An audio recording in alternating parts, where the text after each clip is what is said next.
Hello guys, कैसे हो आप लोग। आ चुके हैं नई हॉरर स्टोरी के साथ। आज की जो स्टोरी है काफ़ी इंटरेस्टिंग होने वाली है, क्योंकि आज की जो हॉरर स्टोरी है वो है यक्षिणी के ऊपर। तो लास्ट तक वॉच करिएगा और मेरे चैनल को सब्सक्राइब जरूर कर दीजिएगा और वीडियो को फुल वॉच करना, ताकि मेरा वॉच टाइम जो है वो कंप्लीट हो पाए। तो चलते हैं सीधा स्टोरी की ओर। राजस्थान के सुनसान और वीरान इलाकों में एक गाँव था जिसका नाम सिंहपुर था। सूरज ढलने के बाद में ये गाँव और भी ज़्यादा डरावना और सुनसान लगने लगता था। गाँव के लोग कहते थे कि कभी भी यहाँ अजीब घटनाएं होती रहती थी। कुछ लोगों का कहना था कि पुराने मंदिर के पास एक यक्षिणी का वास है, जो हमेशा अपनी काली परछाई से लोगों को डराती रहती थी रात के समय में। राघव एक 22 साल का लड़का, जिसे किसी भी भूतों की कहानी पर विश्वास नहीं होता था और वो किसी भी चीज़ से डरता नहीं था। अक्सर वो अपने दोस्तों के साथ उस पुराने मंदिर के पीछे जाया करता था। अजय राघव का सबसे सच्चा दोस्त था, जो मतलब भूतों की कहानियों से हमेशा डरा करता था। उसे बहुत ही ज़्यादा डर लगता था ऐसी कोई सी भी कहानियाँ सुन करके, या ऐसी किसी भी जगह वो जाना पसंद बिल्कुल नहीं करता था। पर राघव जिद्दी किस्म का इंसान था। वो हमेशा अजय को किसी भी तरीके से मना लिया करता था और उसे अपने साथ ले जाया करता था। अमावस की रात को राघव अजय के साथ बैठा हुआ था। तभी राघव के मन में ख्याल आता है कि मैं अजय को लेकर के पुराने मंदिर के अंदर जाना चाहता हूँ। तभी वो अजय को बोलता है कि भाई मेरे साथ चल, तू हम मंदिर के अंदर चलेंगे इस बार। तो अजय ये सुन करके काफ़ी ज़्यादा डर जाता है और उसे मना कर देता है कि भाई हम ऐसा कुछ भी नहीं करेंगे। पर राघव उसे जिद करके मना करके लेके जाता है मंदिर के पास में। अजय के लाख मना करने के बाद भी राघव मानता नहीं उसका एक भी कहना, पर उसको ज़बरदस्ती ले जाता है। फिर राघव अजय को मना करके जैसे ही मंदिर की तरफ चलने लगता है, तो उनके साथ में कुछ अजीब अजीब सी घटनाएँ होने लगती है। जैसे पत्तियाँ अपने आप ही झड़ने लग गई पेड़ों की, और हवा में कुछ अजीब सी फुसफुसाने की आवाज़ आ रही थी, जैसे कोई कुछ बोलना चाह रहा हो। किसी औरत की थी वो आवाज़।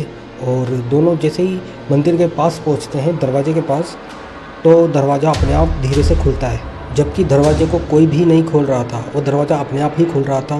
फिर राघव ने हिम्मत दिखाई और अपना एक कदम दरवाजे के अंदर रखा।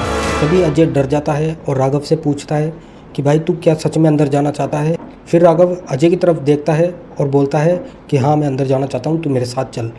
वो राघव का हाथ पकड़ता है और दोनों अंदर जाने लग जाते हैं। जैसे ही वो अंदर पहुंचते हैं तो उन्हें कुछ कलाकृतियाँ नज़र आती है मंदिर के अंदर, जो काफ़ी ज़्यादा प्राचीन थी, पुरानी थी। मंदिर के अंदर से हालत काफ़ी ज़्यादा भयानक और डरावनी हो चुकी थी।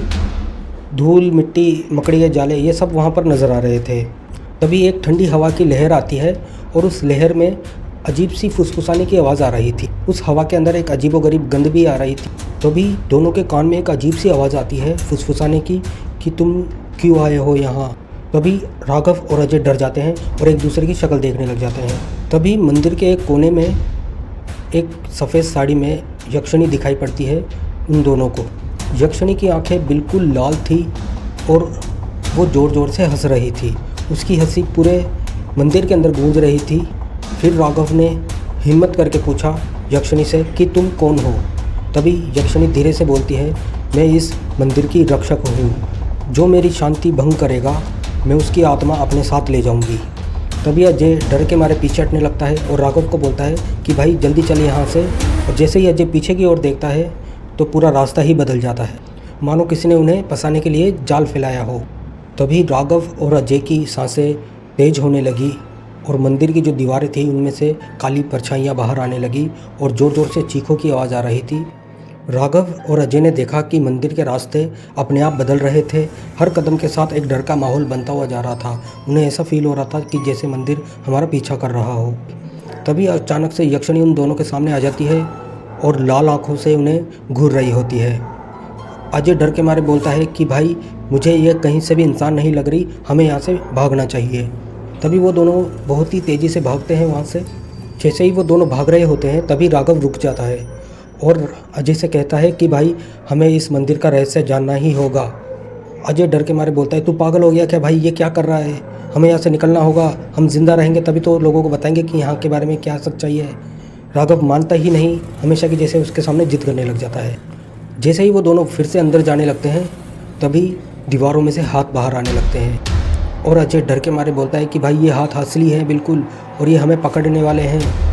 तभी राघव देखता है कि यक्षिणी उनका पीछा कर रही है। हवा में अजीब सी फुसफुसाने की आवाज़ आ रही थी। यक्षिणी कह रही थी कि तुम मेरी शांति भंग कर रहे हो।